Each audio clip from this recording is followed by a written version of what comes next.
I woke up to the smell of rain-soaked wool and the sharp chemical tang of fresh floor wax. And the first face I saw wasn't my husband's worry. It was his real estate attorney's signature, already printed at the bottom of a formal eviction notice, sitting on top of my mahogany dining room table. He didn't ask if my fever had broken. He didn't ask if I needed water after 3 days of severe pneumonia.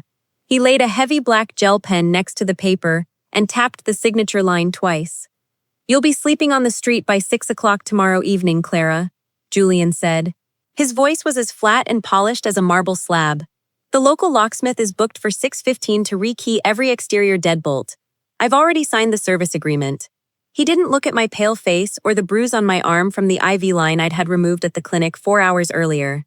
He adjusted the cuffs of his charcoal wool topcoat, the expensive one he bought on credit to impress commercial developers in downtown DC. "Vanessa is coming over at 7 to measure the master suite for blackout shades," he added, taking a step back toward the hallway. "I'd appreciate it if your personal items weren't stacked in the foyer when she arrives. It sets a messy tone." I didn't scream. I didn't weep.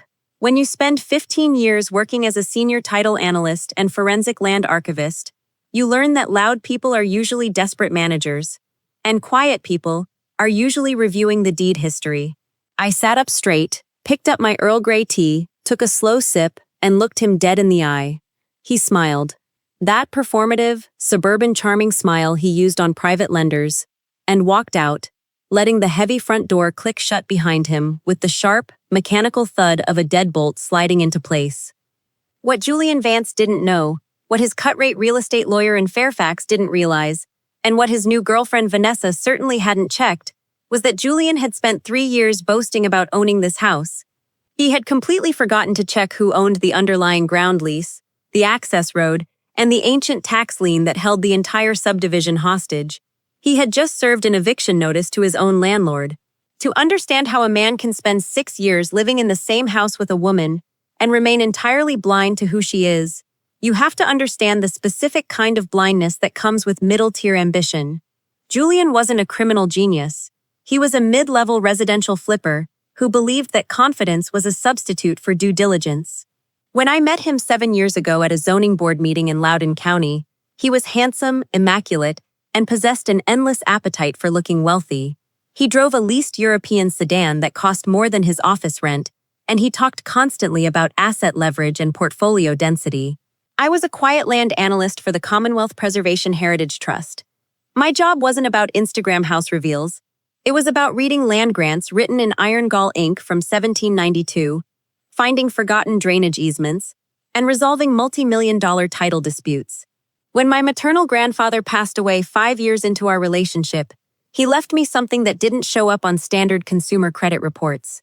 He left me a quiet, controlling interest in an old Virginia holding entity called Shenandoah Historical Land Trust Holdings, LLC. It was an entity founded in 1948 that held long-term ground leases, agricultural conservation easements, and legacy tax certificates across Northern Virginia. To a regular real estate agent like Julian, a ground lease is an obscure footnote from a law school textbook. To an analyst, it is the ultimate steering wheel. A ground lease means someone else owns the physical drywall and the roof, but you own the physical soil beneath it. And if the owner of the structure fails to fulfill the covenants of the underlying land agreement, the structure doesn't get foreclosed on by a bank. It reverts, automatically and entirely, to the owner of the dirt. Julian never asked about my grandfather's estate. When I came back from the funeral in Charlottesville, he asked if there was any cash left over to help him cover the deposit on a 3-acre lot in Great Falls. When I told him the estate was tied up in historic trusts and tax-advantaged land holdings, his eyes glazed over. "So no liquid cash," he had summarized, pouring himself a glass of whiskey. "That's fine. I'll just run the line through my commercial lender." "You stick to your fixed state salary, babe. Leave the big property plays to people who know how the market moves." I remember looking at him across our kitchen island that night. I felt a quiet, cool sensation settle behind my ribs. Not anger, not heartbreak, just a profound, undeniable clarity. The kind of clarity a structural engineer feels when they run a stress test on an old beam and hear the internal fibers snap. You don't fight a beam that's going to fail. You step out from under it, and you let gravity finish the calculation. For 3 years, I watched Julian build his illusion. He flipped 2 houses in Arlington, making small profits on paper that were immediately swallowed up by high-interest hard money loans, marketing campaigns, and leased luxury vehicles.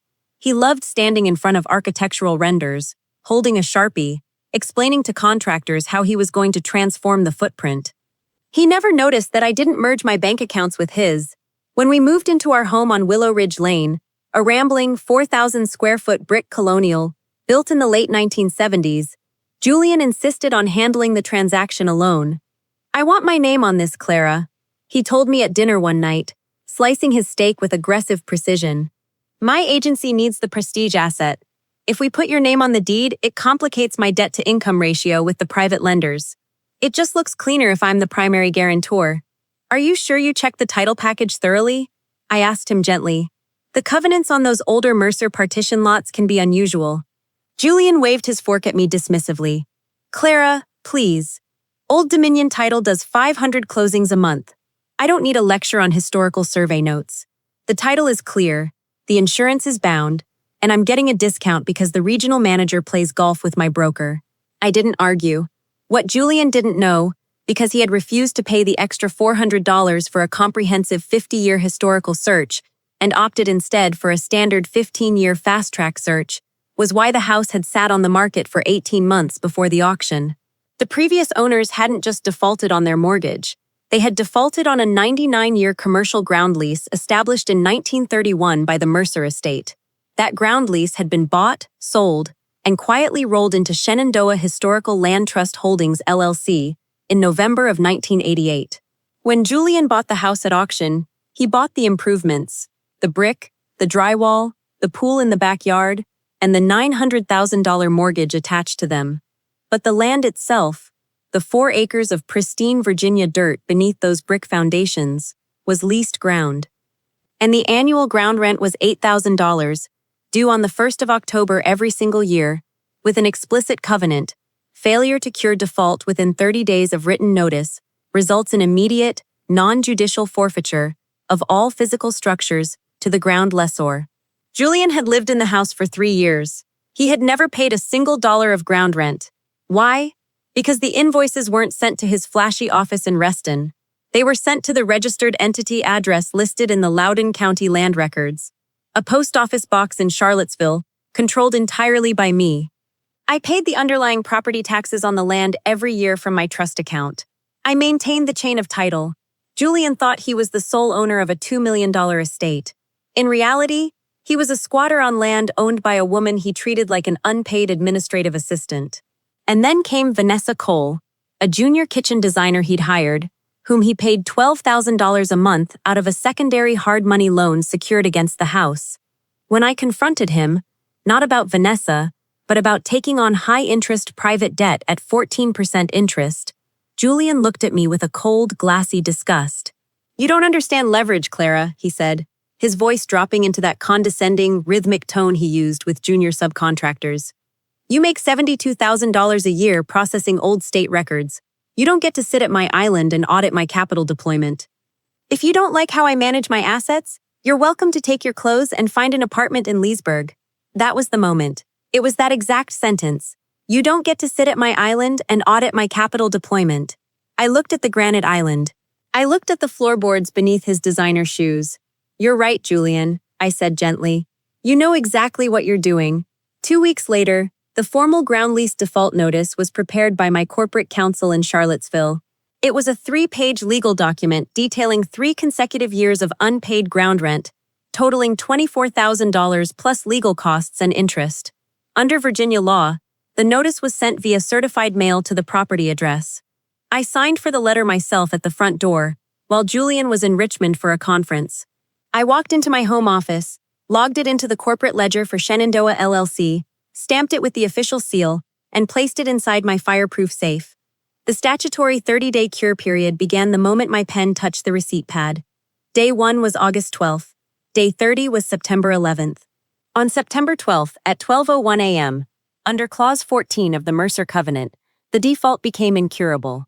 The title to the physical house, the brick, the glass, the granite island, and every nail in the framing, automatically converted into the sole, unencumbered property of the ground lessor. Julian didn't know it, but on September 12th, he was no longer a homeowner. He was a tenant holding over without a lease. And on October 4th, when he handed me that paper and told me I'd be sleeping on the street by 6 o'clock tomorrow evening, he was serving an eviction notice to his own landlord. At 5:15 p.m. the following afternoon, Julian's leased European sedan pulled into the driveway. Right behind him was Vanessa's black SUV and a white van with A1 locksmith and security painted on the side. I was sitting on the front porch bench, wearing my tailored navy wool suit, the one I wear when I testify as an expert witness in land dispute hearings. Beside me sat a single leather briefcase. Julian stepped out of his car, adjusting his coat. Vanessa got out holding a digital tape measure and a folder of fabric swatches. "You're still sitting here, Clara?" Julian called out, his voice echoing off the damp brickwork. "I told you 6 o'clock. The locksmith is here to rekey the deadbolts." Vanessa walked up the stone path, her heels clicking on the slate. "We really need to replace those brass lanterns, Julian," she said breezily. "They look so mid-90s. "We'll replace whatever you want, babe," Julian said, nodding to the locksmith, a stocky man holding a tool tote. "Hey, mate, start with the front door." "Excuse me," I said. My voice wasn't loud. I didn't stand up. I just sat on the bench with my hands resting on my briefcase. I wouldn't let him touch that lock handle if I were you, Julian. Damaging a commercial property lock without the owner's consent is a Class 1 misdemeanor in Virginia. Julian stopped, his face flushed crimson. "What the hell are you talking about? I own this house. I signed the deed 3 years ago. My mortgage is through Virginia Regional Bank." He pulled a paper out of his pocket and slapped it against his palm. "I have the paper, Clara." "You have nothing. You're a penniless state employee. You own the structure, Julian," I said smoothly, opening my briefcase with 2 quiet metallic clicks. "Or rather, you did. Until 12 days ago." I pulled out a blue-bound folder from the Circuit Court Land Records Division. "This is a certified copy of the 1931 Mercer ground lease, recorded in Book 412, page 88, I said, holding it out. Under Clause 14, the ground owner is entitled to $8,000 annual rent. You missed 2021. You missed 2022. You missed 2023. Vanessa shifted on her heels, looking confused. "Julian, what is she talking about? What is ground rent?" "Shut up for a second, Vanessa," Julian snapped, his composure cracking. He turned back to me, eyes bloodshot. "You're lying. If there was a ground lease, my title company would have flagged it. Your title company performed a 15-year limited search to save you $400, I replied. The ground lease was recorded in 1931 and modified in 1988. It sat outside your search window, but it didn't sit outside mine. I pulled out a second document with a gold state seal. This is the notice of default, served to this address on August 12th. You had 30 days to cure the balance. I signed for it as the official administrative agent for the ground lessor, Shenandoah Historical Land Trust Holdings, LLC. The front yard went dead silent. The locksmith looked at the gold seal, looked at Julian's sweating forehead, and took 2 steps backward. "Yeah, look, buddy," the locksmith said, backing toward his van. "I ain't getting caught in the middle of a title dispute. Call me when you get a sheriff's order." "Hey, get back here," Julian screamed. The locksmith slammed his van door and backed out of the driveway so fast his tires chirped. "Julian." Vanessa's voice was thin and terrified. "Does he own the house or not?" "He doesn't," I answered for him, standing up. As of September 12th, ownership of this physical structure automatically reverted to Shenandoah LLC due to uncured lease default. I own the ground, I own the brick, I own the granite island, and your temporary occupancy license has just been revoked. You can't do this," Julian stuttered, his knees visibly shaking. "I have a mortgage.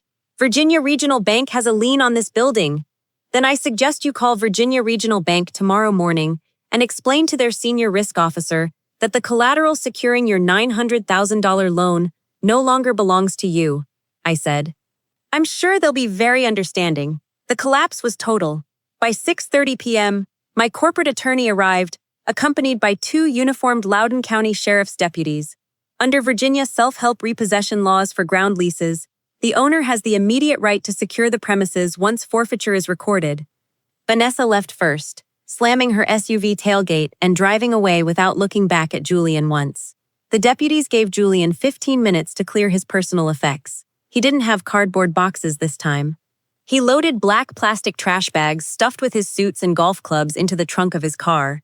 Everything else, the custom Italian furniture, the 75-inch television, the expensive artwork, remained inside, forfeited under the covenants of the lease. Over the next 90 days, Virginia Regional Bank invoked the insecurity clause on his loan, calling the entire $900,000 principal due immediately. Julian was forced to liquidate his 2 flip projects at forced sale auctions during rising interest rates, losing everything. The hard money lenders slapped personal judgment liens against his bank accounts and his leased car. By December, the Virginia Real Estate Board suspended his license after an audit revealed he had forged my signature on a spousal consent form to secure his secondary mortgage, a federal felony. Vanessa's firm sued him for $36,000 in unpaid retainers, attaching text messages where Julian promised to pay her using proceeds from my estate. He moved into a basement apartment behind a gas station in Herndon, renting month to month from a landlord who required a cash deposit because Julian's credit score had crashed to 410. In early spring, I was standing in the front yard at Willow Ridge, watching a crew replace the brick driveway with historic gravel and native limestone. A blue sedan, a dented domestic car with a missing hubcap, pulled up to the curb. The window rolled down. Julian sat in the driver's seat. He looked 10 years older. His hair was greasy, and he wore a faded hoodie with frayed cuffs. I walked down the driveway and stopped 5 feet from his car. "Clara," he rasped, "I got the notice from the Commonwealth Attorney's office yesterday about the indictment hearing." "I know," I said quietly. He stared at his steering wheel, tears welling in his eyes. "Why didn't you just tell me? When we bought the house, why didn't you tell me about the ground lease? Why did you let me build my whole life on something that wasn't real?" I looked at him for the first time in 6 months. I didn't feel anger. I didn't feel triumph. I just felt the immense weight of the truth. "I tried to tell you, Julian," I said softly. "At the dinner table, at the closing office. Every time I brought up the title or the covenants, you cut me off. You told me not to audit your capital deployment." I leaned down slightly, looking into his bloodshot eyes. "You didn't want a partner, Julian. You wanted a prop. You didn't care about the foundation as long as the paint looked expensive." He closed his eyes as a single tear ran down his cheek. "I have nothing left, Clara. They're taking my car next week. I have $400 in cash to my name." I reached into my coat, pulled out a small white card, and laid it gently on his doorframe. "That's the contact for the Legal Aid Society of Northern Virginia," I said. "They handle public defense for indigent cases. If you show up at 8 tomorrow, they might negotiate a plea to keep you out of state prison." He stared at the white card. "And what about the house?" I looked back up the long driveway toward the brick colonial, where the workers were restoring the original timber framing beneath the porch. "The house is fine, Julian," I said, turning back toward the porch. "It just needed someone who understood how deep the foundations were." I didn't wait for him to answer. I turned my back and walked up the gravel path, listening to the sputtering sound of his dented engine as he shifted into gear and drove away into the cold, clear afternoon.